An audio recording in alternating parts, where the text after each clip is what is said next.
and gentlemen, welcome to episode 80 of Petey's Awesome Guest Panel, and I still can't believe I reached 80. I didn't think I was going to reach 8, let alone 80.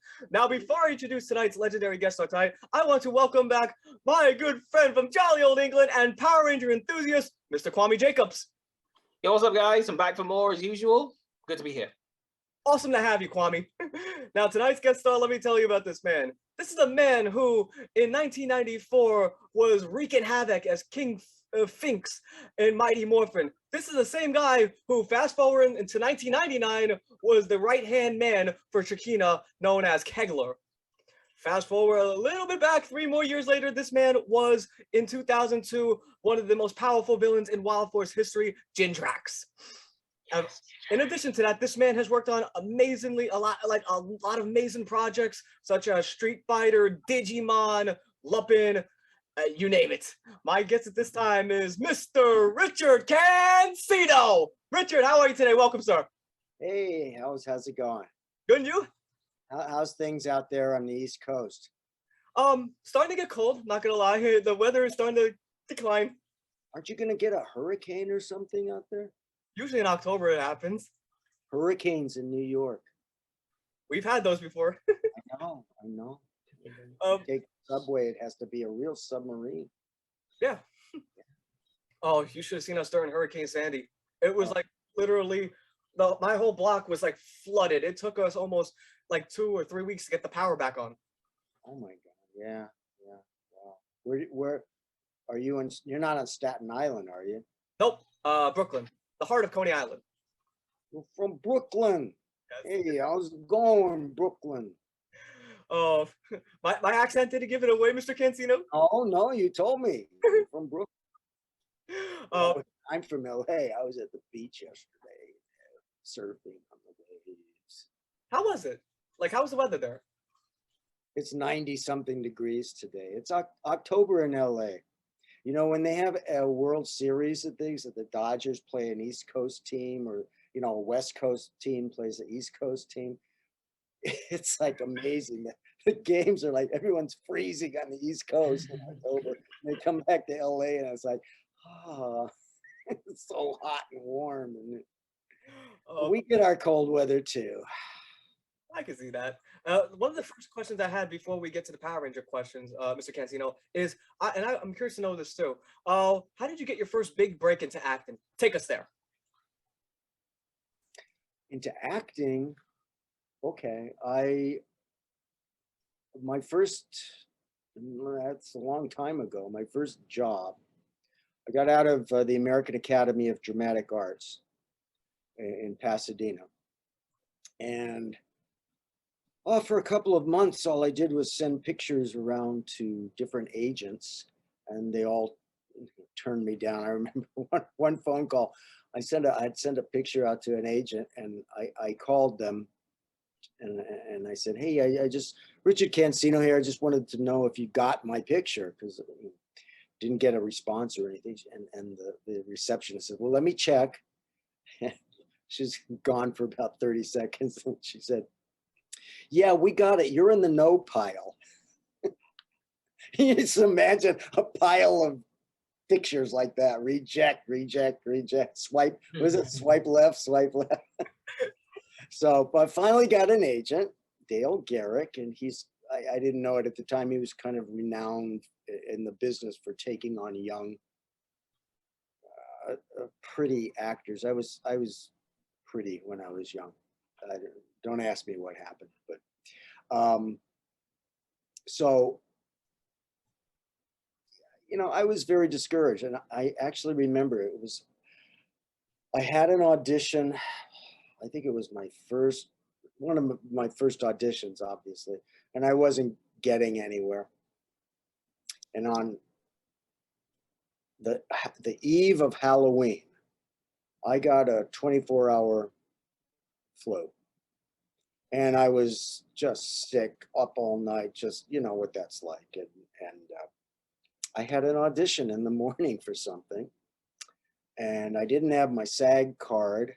I had bought my other, in those days, SAG was a separate union from AFTRA. and you could buy into AFTRA if you had the money. You could just buy union membership. So I bought my union membership in AFTRA. AFTRA is my, what do they call it? My parent union now. Anyway, I got this audition, and I didn't really want to go. Oh, when I went there and I did my audition, and I was just like, oh, I got home. I was living with my mother at the time, and I went into the bedroom and I just laid down and I thought, I am never going to get anywhere in this business. I was so depressed. I can't tell you how depressed I was. It was Halloween. I got a phone call, and it was my agent. He says, guess what? You got the job. And I went from down below the cellar emotionally. I was up on cloud nine, had 3 days work on a TV series called Police Story. It was, I played a narc. And that's how I got my first job. Long story. I'm so happy that you were able to get, like, you know, after like, you know, rejection, I'm so happy you got the role. I'm so happy. Oh, thank you. Yeah, you know, acting is about perseverance more than anything else. It's really not about talent. It's not about skill. I mean, you want to have skill and hopefully you have talent, but it's mainly just keep going, keep going. It's a lot like baseball. You know, people talk about baseball. Oh, you're a superstar if you make an out 2 out of 3 times you come to that. Well, in acting, you know, you submit maybe 100 pictures for roles. And out of those pictures that you submit to casting people, maybe you'll get a call at 1 out of 100, just for an audition. And out of those auditions, maybe you'll get 1 out of, somebody really successful will get 1 out of 10. You know, normal people will get, if they can make any kind of a go at it, get 1. I used to get about 1 out of every 20, but it used to take me months to get 1 audition, especially when you start. And it just takes forever. And in the meantime, you have to do a lot of jobs, little survival jobs, you know. And they say everyone in New York who's a waiter, and the same is true in LA. You know, every waiter has a screenplay in their trunk, and everyone's doing what they can to make money, to pay for acting classes and photos and print up resumes and get nowadays the auditions I just did one today. You have to do them from your own home. Videotape your own audition at your own home. So that means you have to have some equipment for that. And that's, you know, costs money. So it's just perseverance. And a lot of people just quit. I remember, if I'm going too long, just tell me. But I remember a friend of mine I went to junior college with. Oh, this was many, many years ago. It was about, I guess I'd been out of college about 5 or 6 years. And he called me up out of the blue and he said, you know, Richard, I'm thinking about going into acting, trying to get acting work. What's that like? What's it like trying to make it as an actor? I said, okay, well, I've got a job as an actor. It pays me. I'm in children's theater. So I'm up at 6 in the morning, sometimes earlier every day. And we go out and we'll do a show starting at 8 o'clock in some school, some elementary school. Maybe we'll do 2 shows in one school and then travel to another school and do a 3rd show. That's if things are going well. And on a great week, a good week, I'm making about $250 a week. This is a long time ago. $250 is worth more, buy more than now, but it still wasn't very much money. And then after I'm done with that, you know, go home and I take a little bit of time to eat something for supper, go over lines because I'm rehearsing a play, always rehearsing a play at night. And so I get home about 2, 3 in the afternoon and go over lines. If I have an audition, maybe I can get to that audition. And then I get home, eat something quick, and then go off to rehearsal from 7 to 10. By the time I get home, it's usually 11. It takes a little time for the adrenaline to go down. And I'm usually asleep by 1 in the morning, and then up again at 6. And there was a pause, and he said, "Oh man, that sounds really hard." I said, "Well, I guess it is. I mean, it's not hard if you love it." So that's what I tell aspiring actors, people who say, "Should I?" Thinking about getting into it. I said, "Well, get into it, and it's fine. Go ahead, give it a try. And if you get, if you find anything else in life that you enjoy as much, you'll end up doing it, because, most people, all they see is the glamour. They see the Oscars, and they see the the movie premieres, and they see the people wearing the fashions, 99.9% of us don't get to that level. The rest of us are just slugging it out, trying to get a job here and there. And if you find anything else in life that gives you as much satisfaction that you can enjoy, you'll end up doing it. I even know people who were very successful in their acting careers and found something that they liked as much and quit. I went to college with a girl who was very successful. She was in films. She was in major roles on Broadway. She had a regular role on a soap opera. She quit. She got married a judge, and she started teaching special needs children, and she loved it. It's just because there's a lot of pain and hassle and hard work that goes with the acting. So That was beautiful. long answer to a short question. That was a beautiful answer, sir. And someone that works You don't have to call me sir. You can call me Your Holiness, Your Majesty. I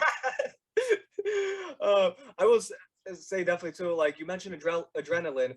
As an actor and voiceover artist, definitely want to ask you this question too, and that is, are there any warm-ups or preparations you do to psych yourself up to a particular role? Sometimes if the role has a lot of vocal stress, like a lot of screaming and yelling and things like that, you do vocal warm-ups beforehand so that you don't hurt yourself. A lot of times you don't realize that there's going to be screaming and yelling, but usually the you're pumping up a little bit just because you're there. But also, if the role is very physical, even if you're off camera, say you're doing a fight, you don't stand there and just go, no, you got to go, and to really get and there's been times when I know one fella who literally, he fainted. He passed out. It's kind of among us dubbers, it's kind of a legend. He fainted because he was putting so much into it. Wow. Yeah. Kwame, you had a question? Yeah, I did. Hang on, let me see.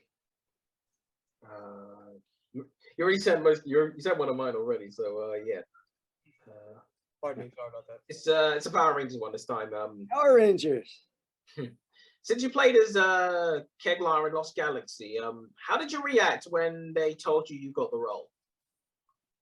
Oh, I was very happy.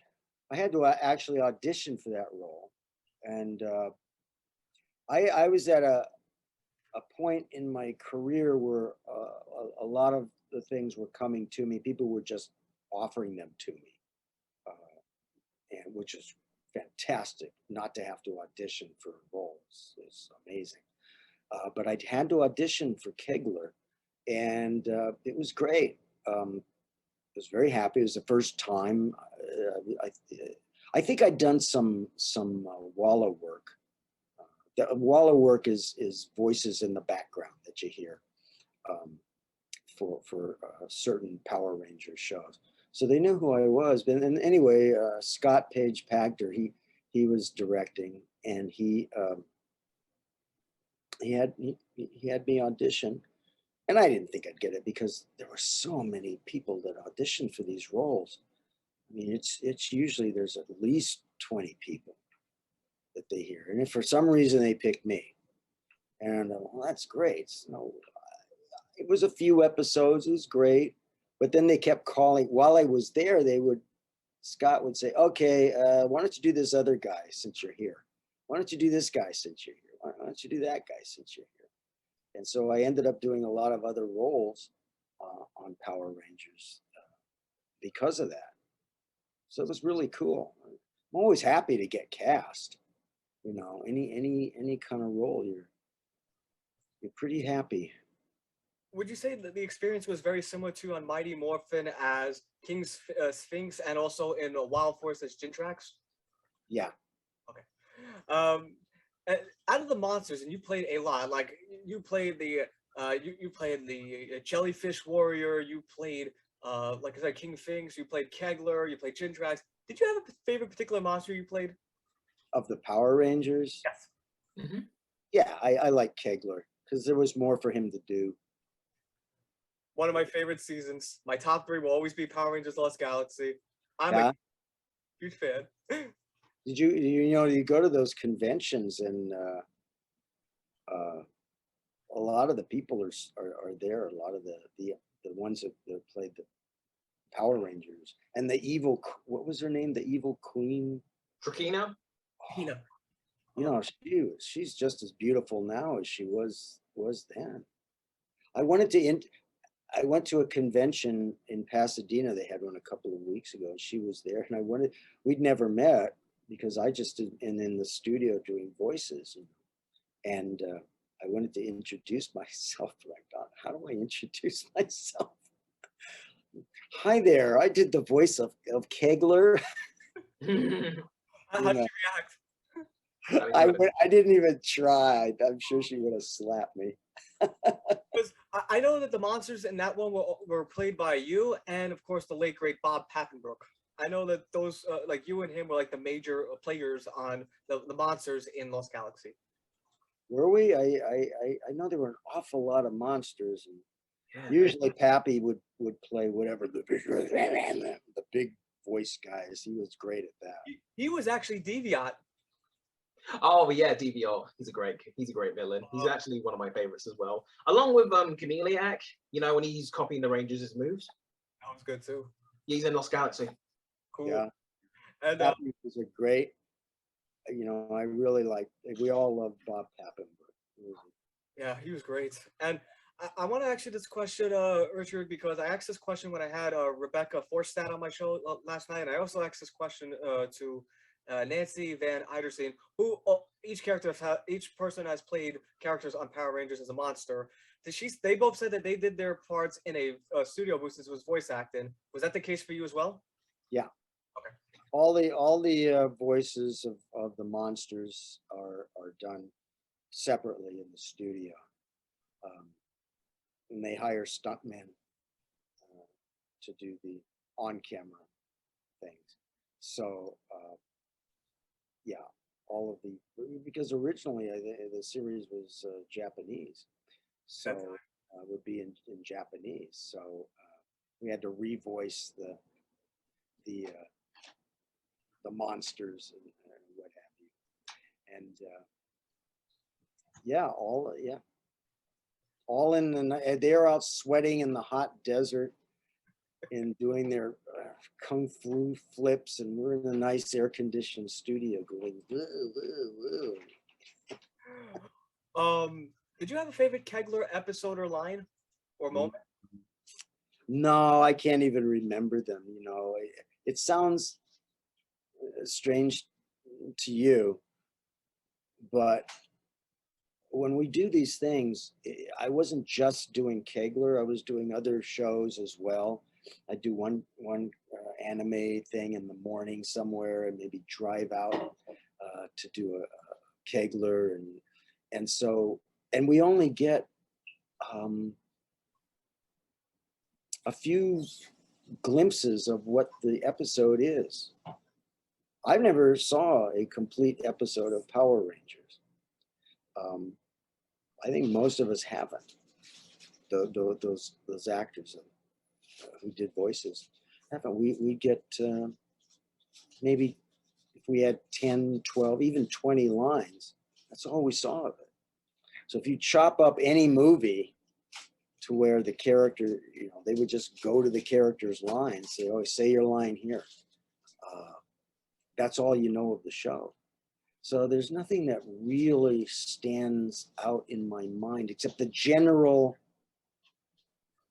have the general memory of Kegler, who I liked. He was a funny guy. I remember that. But I don't remember anything specifically. Sorry. Do you want me to mail you a copy of the DVDs? And also, you can watch it on YouTube in the Power Rangers official YouTube channel, because they have all the episodes of Lost Galaxy, so you can watch them anytime you want, Richard. Yeah, I suppose I should do my own homework, huh? I'll send you a link to that, Richard. Like after this interview, I'm definitely going to send you the link to those episodes. Okay, thank you. Make sure you do, Pete. Oh, I will. Definitely will. And Kwame, you had another question, right? Yeah. It's about I was actually really curious about when you played as Gindrax, right, from Wild Force. Yes. Mm-hmm. What did you like about the character, like when you were playing as him? Just that I like the evil. I like being evil. It's fun to be evil. I said the exact same thing to what was his name? Yeah, you know what I'm talking about, Peter? You know the one we interviewed last time when he played as Zurgane? Oh, I think Peter Rory. Peter Rory. Yeah. I told him the exact same thing. It's fun to be a villain. All actors love to be villains because villains have more fun. Yeah, I know. It's true. The hero gets to stand there and be heroic. Hey, I didn't get to kiss the girl at the end, but most of the times in real life, they don't like the girl, or the girl is, whatever. Yeah, that's true. That's so true. Villain, you get to do all kinds, and as an actor, you have a lot more leeway when you're a villain. And you mentioned also, I'm sorry? I was just going to say, as a leading man, you get to say, open the door, or let me hold that for you. But as a villain, you get to say, open the door. Let me get that for you. You get to have more fun. Yeah, add more emotion to it, Absolutely. And inherently, I'm an evil person. That's what my girlfriend tells me. So, you mentioned also before that not only do you do, like when you were doing Kegler, you do an anime too. You are like I called Rebecca Forsyth the queen of anime based on how much projects she's done. You Richard are like the king of anime because I was amazed by so many animes you've done, including my favorite of all time growing up as a little boy watching Tenchi into Tokyo, Tenchi Mio. Your memories of doing that show? None. I'm sorry. Okay. Okay. I'm sorry. We have like I said, we do so many, and I'll do maybe 1, 2, 3 in a day. I was doing at that time. There are some shows because they didn't do that many episodes. There are some shows I remember either because the character was really unusual, or because I did a lot of episodes, and that's it's kind of a blur.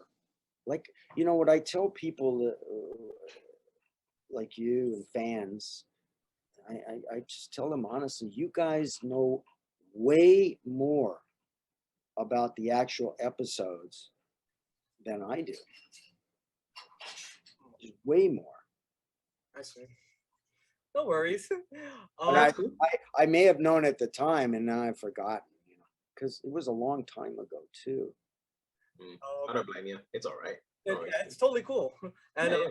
Kwame, before you ask your next question, can I just say to Richard, my favorite Kegler line of all time is when, and Kwame, you would remember this too. So when Trakina grabbed the fly off the wall, she ate it, and then Kegler goes to her, you know, that could have been quite one of your relatives, and then she belched in her, and then she belched in his face. I don't remember that. That's great. That bit always gets me. It's like, you know, that could have been one of your relatives. Yeah, it's hilarious. Yeah. We all love Kegler. It's just the way Trakina just belched in his face with that robotic voice, even though, you know, Stevie Ott and Trakina fused by the cocoon. That's funny. Kwame, your next question, my man. Yeah. Oh yeah. You were in Mobile Suit Gundam, right? If you say so. As Hayato Kobayashi. I think I'm saying his second name right. I have no idea. You know what? That was another thing. When I would do these shows, they would. After a while, the titles of the shows are so bizarre to my Western ear that they make no sense to me. I'm like, what the heck are you? You know, once in a while something would make sense, but some of these shows, Sailor Moon. Now everybody loves Sailor Moon. Yeah, I know that. You know, the title, where you're gonna do this thing is called Sailor Moon. Why is it called Sailor Moon? And they go into a long explanation and it makes no sense to me. After a while, I just said, just tell me when to show up and where, and I'll be there. And I used to stand and I would say, please tell me the storyline of what's going on, because that helps as an actor. And after a while, the storylines are so strange and convoluted and bizarre. Well, this guy has a pet tree, and the tree shoots rockets out of his branches, but only on Sunday. You know, weird things like that. And I can't keep track of them all, and they don't make sense to me anyway. So after a while, I just am I supposed to be angry? Am I a good guy or a bad? Because I don't know, and I apologize for not knowing the names. I bet I'm not the only one though. That you've That's all right. Yeah, no worries. No, that's cool. Do you have memories of your time in the Street Fighter movie as Vega? It's vague. Vega. I'm vague about Vega. Pardon me. But yeah, it was a lot of fighting, right? Yes. Yes. Street Fighter. Yeah, a lot of efforts, and remember I talked about that. That was kind of physical for yeah. Mm-hmm. I see. Well, Yeah. Your next question. Yep. Yeah. So in Assassin's Creed, right? You played as Major Adin. Am I saying his name right? I think it's Mage Addins, right, Richard? I was the Arabic. Wasn't that who I was? I think you were this guy right here. I can't see him. I know it's pixelated on my end. Yeah. Oh, there you go. It's all back to normal. I remember doing this Arabic accent, and I remember that. Yeah. Okay. What did you like about playing that character when you gave him the accent? I like getting to do an accent. You know, I do a lot of dialects and accents. It's actually how I got started in dubbing, and because of that, I was able to get my first job in dubbing.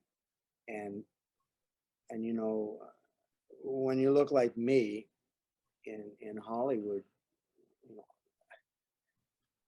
I have a friend who's Puerto Rican. He's an actor, and he said to me, he talks just like you and I do. And he says to me, you know, I can't get a job unless I'm talking like this. I said, I know what you mean, man. So, you know, but when we got into dubbing, a lot of the times, most of the times, I want to do a dialect for a certain character. And the director says, no, you can't do a dialect. You just have to do this in straight English, or American English. Well, that sounds lame, doesn't it? Yeah, that's kind of That sounds kind of Well, lame. it's understandable though when you think about it, because they have to have, if let's say, okay, let's say it's a Japanese village, and I'm one of the villagers, right? And maybe I'm the one talking like this, and saying, I have to go to the market, and the other guy's saying, and he's the same village, and he's saying, yes, we have to go to the market and get some apples. It was jarring to have one person doing a dialect, right, and one person not, and so they just opt for uniformity, which is it's the safer bet, and I think overall it's a smarter thing to do. Yeah, I can see that. And as Kwame mentioned, you not only have done traditional animation, anime, and also video games.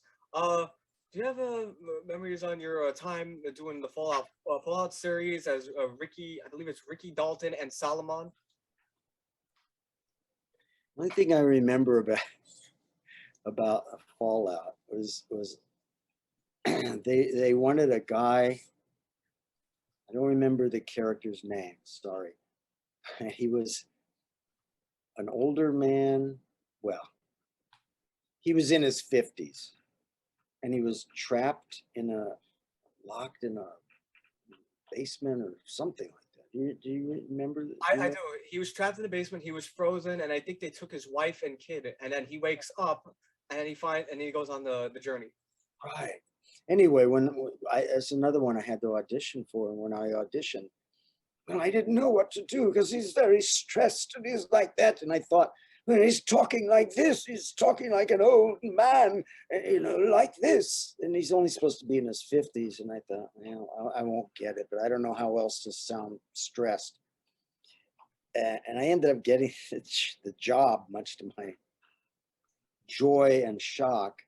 When I went to the studio, the director, he said, man, you were the perfect voice for that role. Was absolutely perfect. I mean, as soon as I heard it, I thought, that's the voice for this role.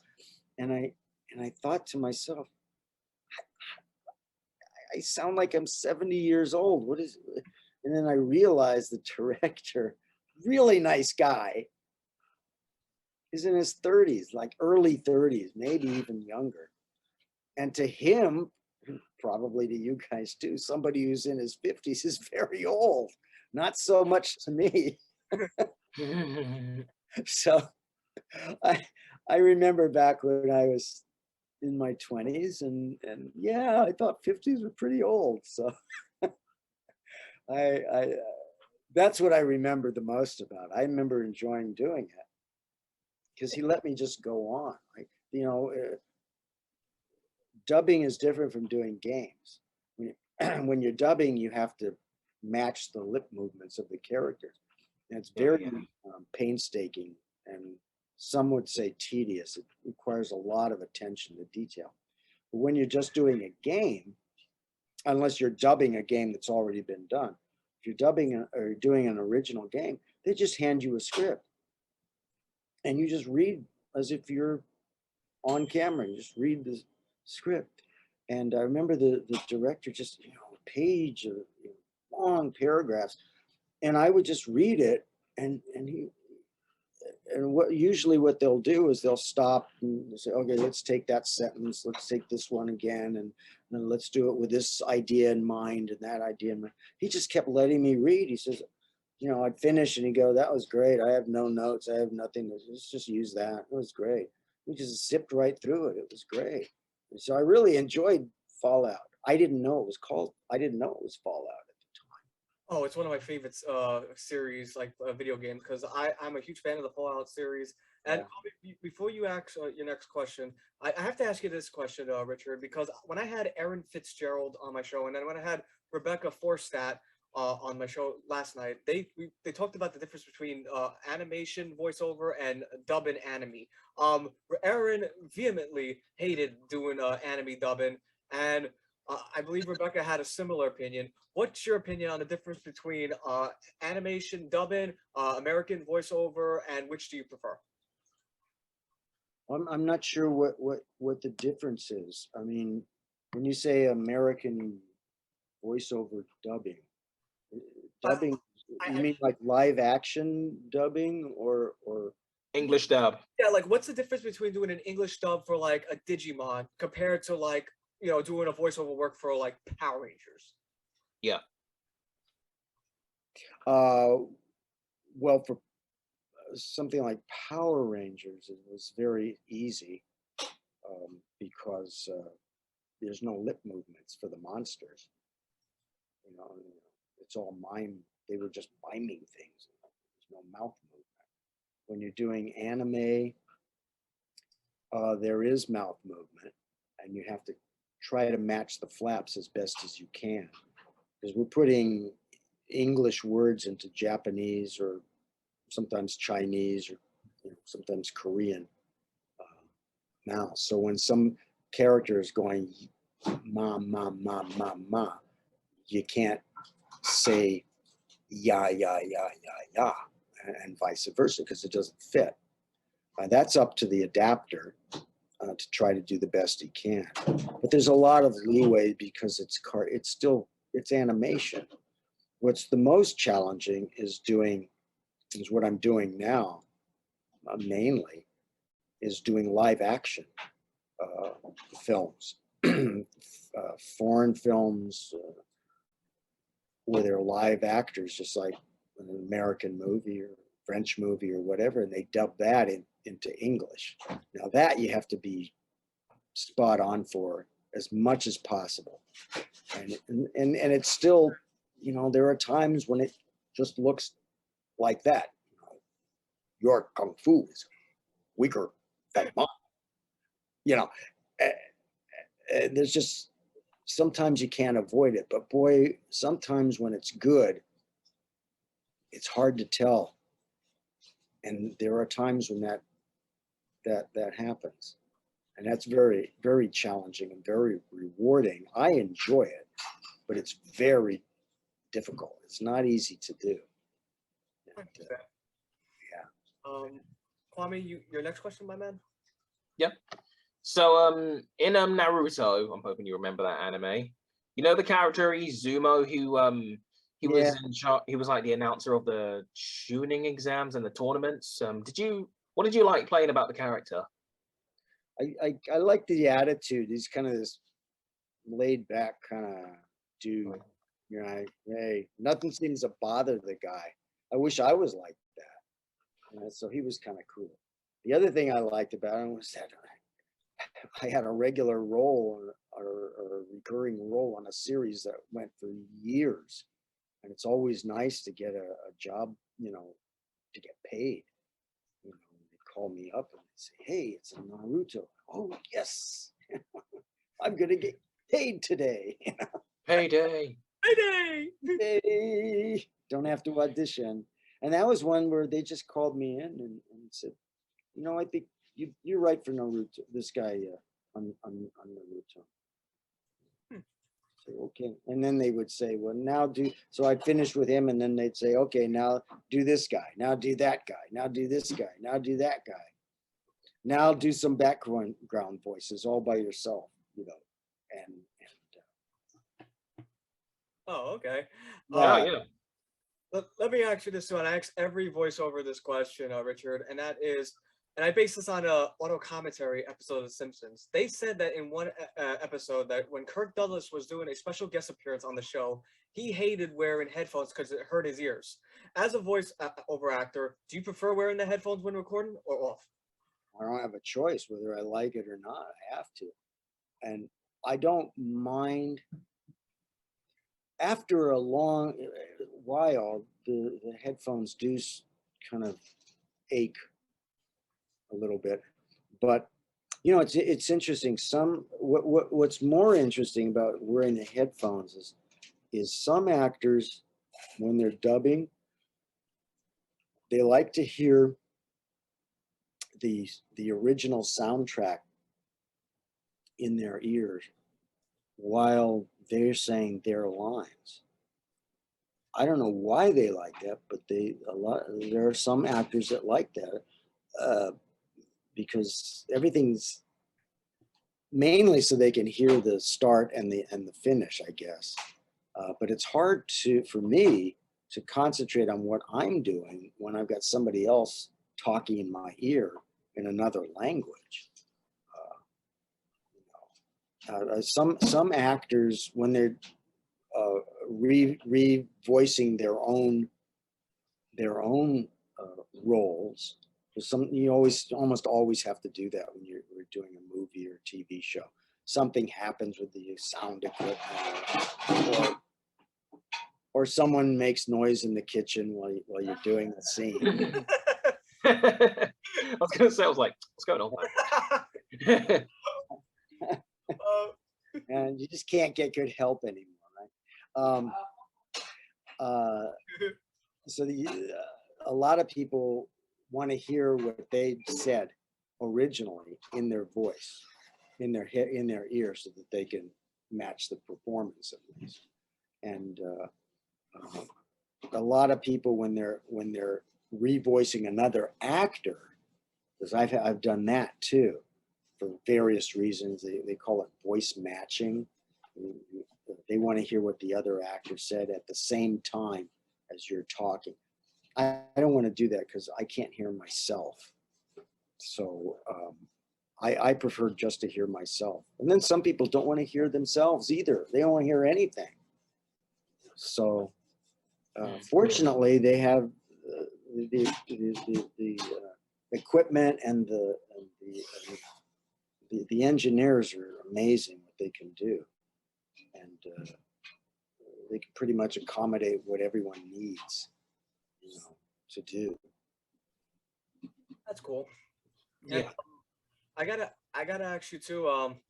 As Kwame mentioned, you have done live action work, and you mentioned also yourself you've done live action work. I'll never forget your appearance on Hannah Montana as Peter in episode "You Wish You Were a Star." Remember you doing Hannah Montana? Now I'm going to tell you a story about that. So remember when I come out and they said, "Oh, Ms. Montana, you have a," and I have a tray. Well, when we originally were doing it, the prop person gave me a cake platter. It was a real one, lead crystal cake platter. And I don't know if you can recall the cake, but it was made out of plaster of Paris or something like that. It wasn't light, and the cake platter was heavy. And they gave me this chef's hat, and they had it like this. And they said to me, "Okay, now you're going to have to hold," because the thing was standing up, the HM on top of the cake. It was a big HM, and the H had a cross thing that went like that, and it stuck out. So I had to watch that the cross thing of the H wouldn't hit my chef's hat. I had to walk out with that, with this, like it was like a 10-pound weight. And I don't know if you go to the gym or not, but that's a lot of weight to hold out with your arms outstretched like that for any length of time. And on top of it, the prop lady said to me, "Okay, now you're going to have to walk out, hit your mark, and hold that cake, and be very careful because it's not attached to the platter." And I already dropped it once. She says, "I've already dropped it once." She was holding it like that, and it dropped. I had to hold this cake out like that with my arm out like that, walk, and then do my acting with a French accent, and holding the cake the whole time. And I went home, and I was having trouble doing it. And so I decided, well, I'll just rehearse it. I'll go. So I went home, and I got a telephone book, or 2 telephone books, and I was practicing doing it with the telephone book as much as I can. And I said, I was struggling with it the next day, and the prop lady said to me, Sorry. Well, you need to have this, be careful that you don't do this. And I said, well, I'll try. I'm doing the best I can. And she said to me, well, you have to do it. I'm trying to do it. She said, well, you're an actor. You've got to do it. And I said to her, well, Well, I'm doing the best I can with this prop that you gave me. And I think the next day they came and the cake was on a tray. And they realized that they were asking a little bit too much of a human being. Even though I have, I've got boulders on my shoulders, from working out and doing all that stuff. No, it was, that was my Hannah Montana. My Hannah Montana story. wow. Was Miley Cyrus good to you? Was Miley Cyrus good to I'm you? sorry. Oh, was Miley? I didn't have much to say about. Yeah, she was I had very little to do with her. I just came on, did my scene, and she was doing other scenes, and I was, doing it. That's the thing with acting is it looks like you've got, you spent a year with somebody and you never even met them. I really hardly ever met them. The little interaction, brief interactions that I had with her, she was very nice, and she was very lively and very charming. And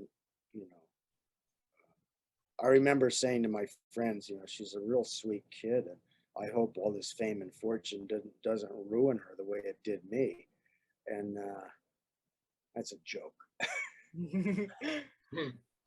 But she was what, 16, 17, maybe 18. She must have been 18 at the time. Very sweet, and I think she's very talented. That's for sure. And yeah, I did. As an example, I did an episode of Star Trek: The Next Generation, where I played a scientist, an alien scientist on a planet, and I have this whole scene with Picard. Patrick Stewart. Patrick Stewart. I have a whole scene with the man, and Patrick Stewart. Charles And I'm saying, but I'm on the planet and he's on the Enterprise. They're orbiting. So I never even met the man.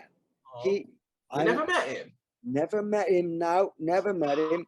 And I'm on the there are earthquakes, there are tidal waves, the whole planet is in danger. You've got to help us. And he's saying, we'll do what we can. Never met the guy. I was in a studio, and the person reading the lines with me was the script supervisor, the script girl. Never met him. Oh, that's showbiz, right? Sorry to get to meet him. You have no idea. I feel so sorry for you, man. Sorry to get to meet him. I know. I did meet William Shatner once. What's he like? I have no idea. I met him. When I was first starting out, I had what they call a general audition with a producer. General audition is you just go and meet the person and talk to him. I mean, I was just out of school, and the producer, he was I'll never forget it. He was making this movie called Invasion of the Giant Spiders, Giant Spider Invasion, some B piece of schlock, right? And I didn't care. I needed a job, and I'm there in my little T-shirt that says, with a big star on it that says "A Star Is Born," and because my agent wanted me to wear that, and I handed him my resume, and he looked at my resume. This guy is producing Giant Spider Invasion, and he said, "Oh, I see you went to Cal. I see you graduated magna cum laude from Cal State Long Beach." He laughed. Guy producing giant spider invasion laughed at my college degree. That gave me an idea what show business was like. Anyway, as I was leaving, William Shatner was the star of the movie. And I opened the door. He came in as I was coming out, and I was like, and he looked at me and he said, "Hi." And that was it. Nothing else? That I was it. I wanted to say, "Oh my God, it's Captain Kirk. Oh my God, I love you. I've seen every episode. I love," I was a total fan geek out, but I couldn't do it. Come on, man. You should have done it when you had the chance. I know, but you know what? He just would have been annoyed. He just would have been annoyed. I had another experience like that. I grew up in the 60s in rock and roll. There was a very famous group at the time called The Animals, and Eric Burden was the lead singer of that. And if you get a chance, go on YouTube and get some Animals on there.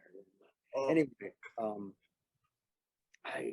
he had this incredible voice, rock and roll voice, and years and years later, I love this guy, and I went with a friend of mine to a party. We kind of crashed the party. We didn't know we were crashing the party. Well, I didn't know, but it was a costume party, and I had made this. I didn't have a costume, but I had a makeup kit, so I made a three-dimensional eye in the middle of my forehead with an eyelash and the whole. It was three-dimensional. It looked pretty darn good, actually. And I had a little baseball cap. We go to this party, and Eric Burden was at this party.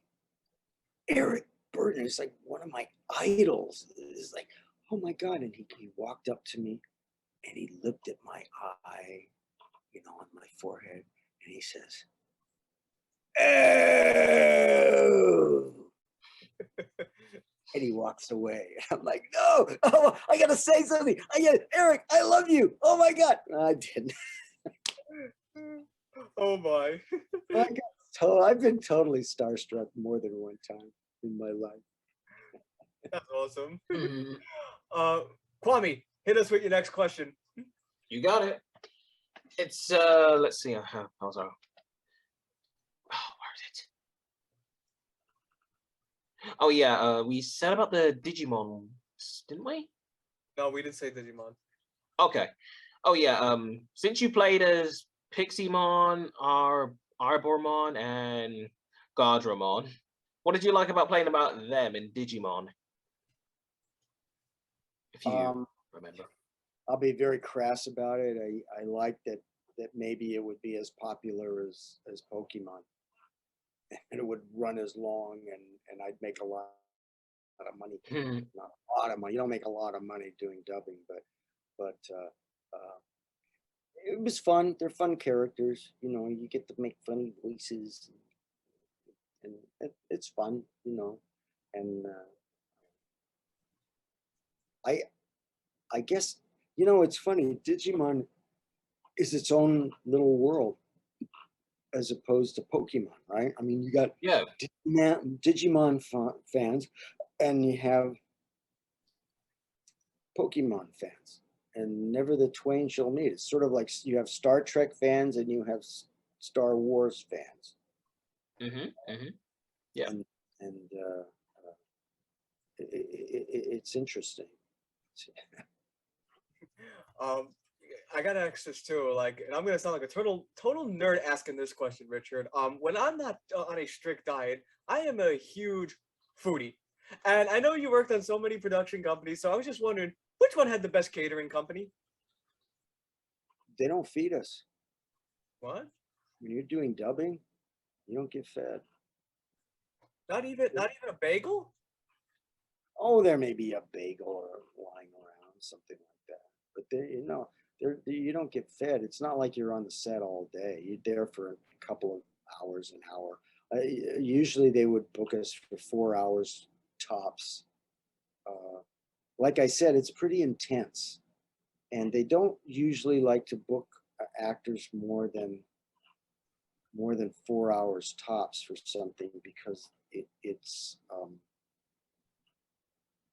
just draining, you know. And most of the actors, but most of the directors, at least when I was doing it, they just said, no, we can't. You know, the actors tend to lose focus after about 4 hours. They just tend to lose focus. So there's not enough time to eat anything, or they don't feed us. I'm sorry. We're lucky they don't beat us. Are you kidding? What, you put in all the effort and put all the effort in voice acting. They don't even give you guys a meal? No. You might get a lunch break once in a while.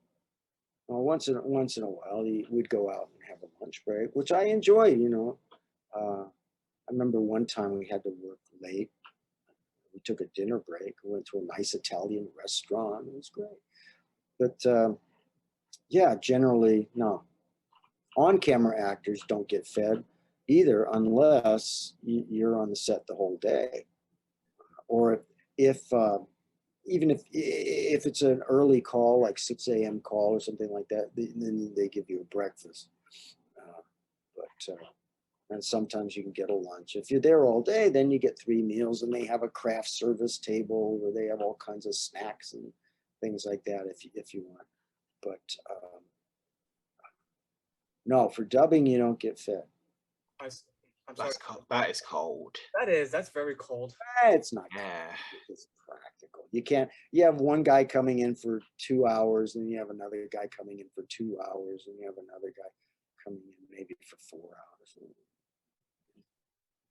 There's no need for it, really. The directors, they'll take a lunch break, you know, an hour lunch break, but the actors themselves rarely go out with the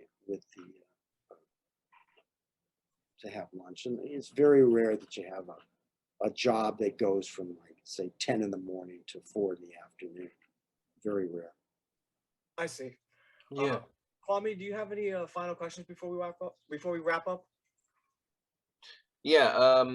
You were in the Bleach movie, right? I don't know. Maybe. It sounds very familiar. Yeah. You know the Soul Reapers? No. Oh, You know, you'd have to tell me. Do you get this a lot when you're doing the dubbers? They don't. It's like they're not familiar with their own. Actually, some of them. That's actually happened a couple of times. Yeah. Yeah. Some of the old timers, especially like me,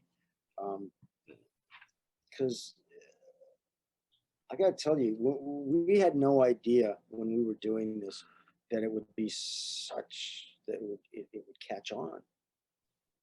We just thought, well, here's a job and they're paying us. And it never occurred to us that we'd get fans. If you had told me, 30 years ago that there'd be conventions about Power Rangers, conventions about anime in general, I would have laughed at you. And it's a surprise, especially to the old timers. We're very grateful. It's a pleasant surprise, but we had no idea because we're just stuck in a room. When you go in to do a dubbing thing, and I've said this before, you're in a little booth, and maybe there's a window. You're all by yourself. You don't get to work with other actors because it's too painstaking, and it takes too long, and it would be too expensive. So you're all by yourself, and the only other people you're in contact with is the engineer on the other side of the window, and the director. Sometimes the producer's there. That's it. You have no idea that you even have a real audience. Turns out there's millions of people who like this. We had no idea, none. It's all amazing to us. It's that some of the people, I've had people come up to me at a convention and said, I named my first daughter, my first son after your character in anime. I had one character that I did with the guy had a scar on his face the character, shape of an X. Yeah. Wait, you mean Shizuku? No, Kenshin Himura. In, Oh, never mind. Samurai. That's the character he played as Shizuku in Bleach. Oh yeah, no. This character had a Rurouni Kenshin. He had an X-shaped scar on his chin. This guy says to me, "Look at my knuckle," and he had an X-shaped scar on his knuckle. And I said, how did you, what? He said, well, I had an accident. I slashed my knuckle and I knew it was going to leave a scar. So I thought, well, why not make the second half of the X? So I took a knife and I went like that. And now I've got a Kenshin Himura scar on my knuckle. It looks just like it. Wow. Yeah. I know. I was autographing a picture for him. I said, "Who should I make the autograph out to? Stupid." Did you actually do that, Scott? That must have been painful. Tell me about it. Jesus, why would you? What possessed you to do that? I don't know why somebody would do that. Yeah, He's man. a man. What can I don't know why. I've had two women tell me they named their eldest son after this character that I did, Kenshin.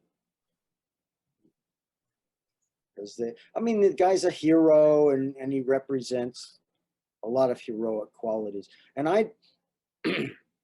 Wendy Lee? Do you know? Yes. Oh yes. She's famous at voiceover in Power Rangers. Yeah. Oh, yeah. which one did she voice?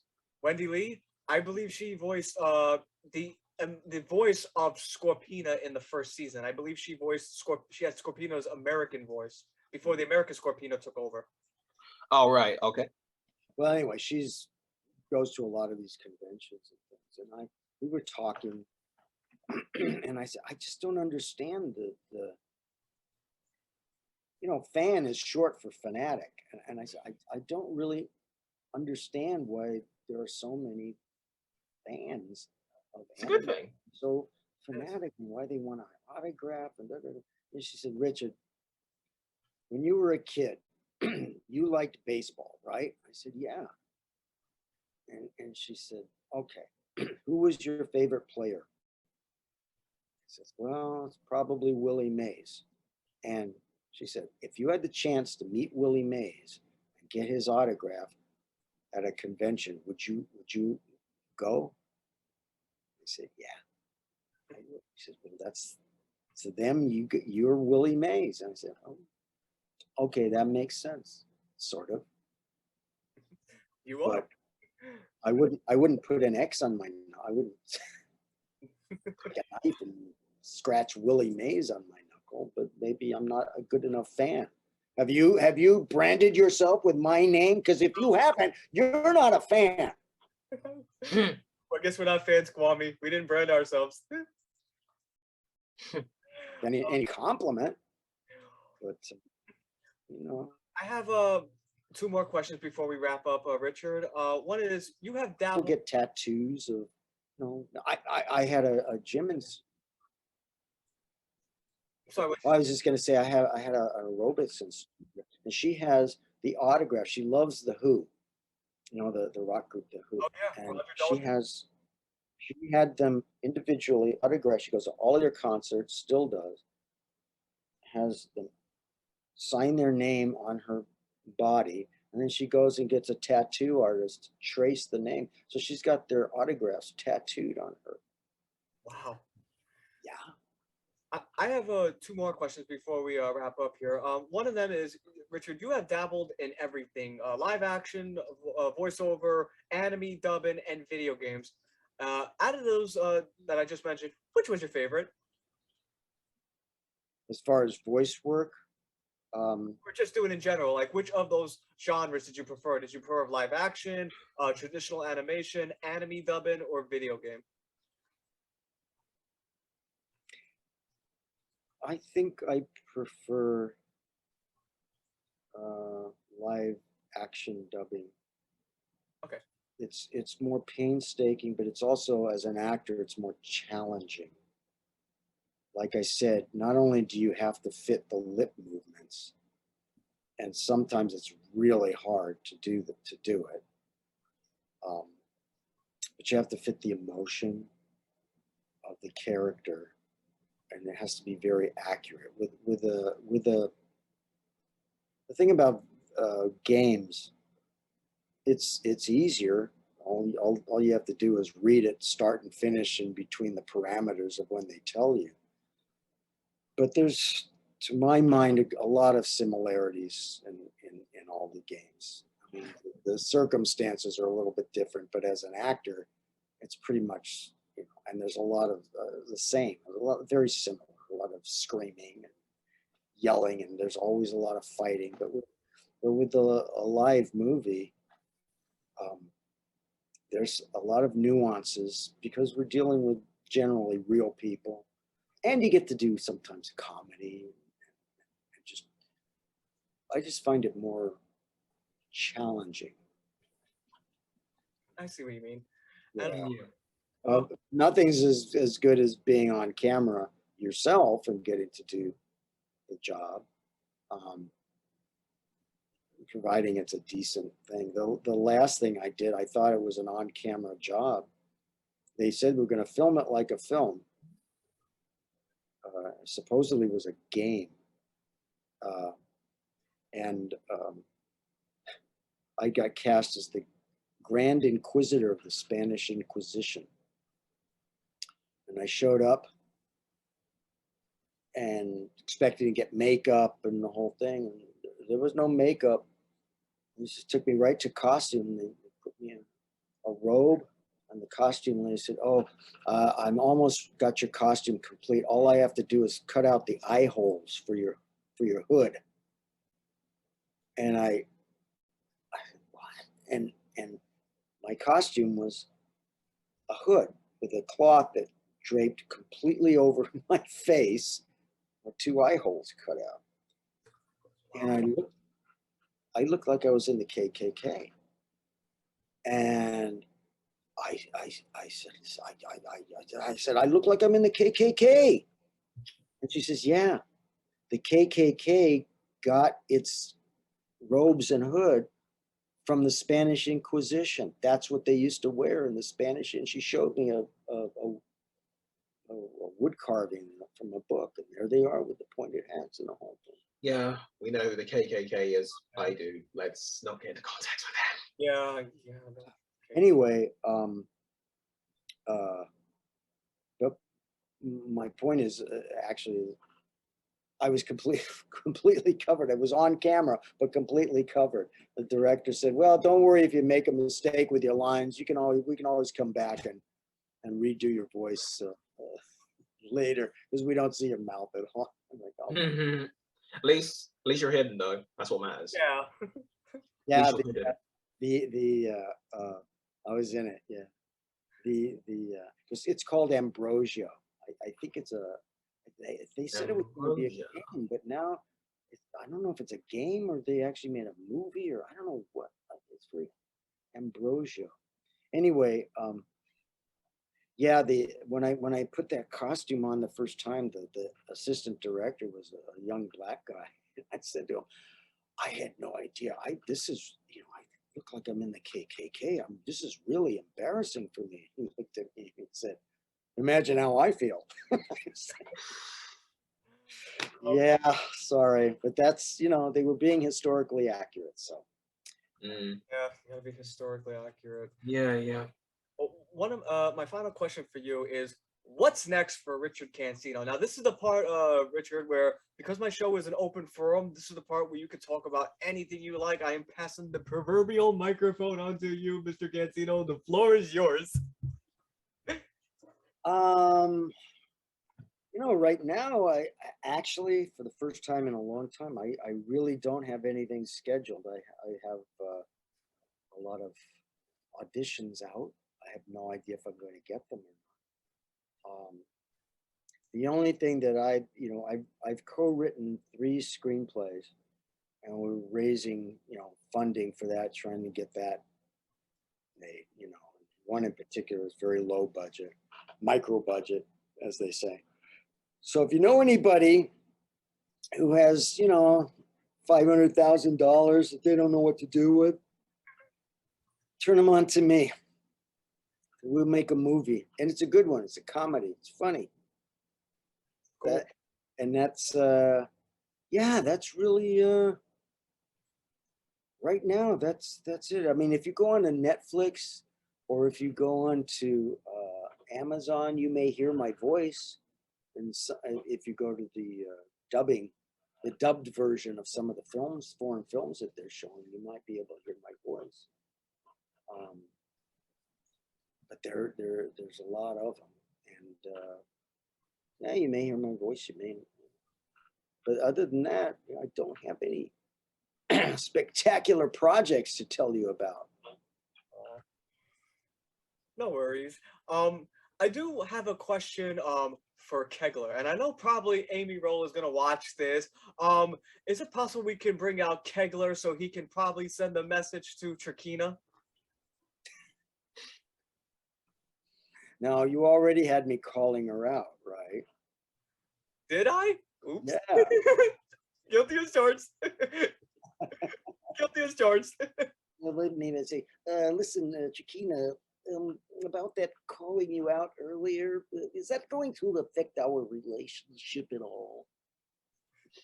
Just don't have her belch in your face like belch in Kegler's face like last time. Well, maybe I could make you a fly souffle. That's awesome. Yeah. Just want to say before we wrap up, Richard, that thank you for not only an amazing interview, but thank you for those childhood memories you gave me and Kwame watching Power Rangers. It's not necessarily Lost Galaxy. It was watching Wild Force. It was watching Mighty Morphin. It was watching like every project you've done and just giving us those childhood memories. You made, like, and I say this, and I know I'm going to sound like a broken record when I say this, and I say this to all my guest stars because I truly mean it, is that you may not have the powers like a Kegler does, but you have this incredible gift where you could take a 30-something-year-old fan and bring him right down here and make him feel like that 9-year-old watching Power Rangers Lost Galaxy in 1999 again. Thank you. That's very, very kind of you. You should see a psychiatrist, but that's very kind of you. Thank you. One last thing before we conclude, and it's something that you deserve, and that is thank you, Richard. Thank you, Richard. Nice to meet you. Thanks again for having you on. It was awesome. You have a great night, my man. And Kwame, thank you for guest hosting, my man. Yeah, Kwame, thank you. Anytime. Have a great night, everybody. See ya.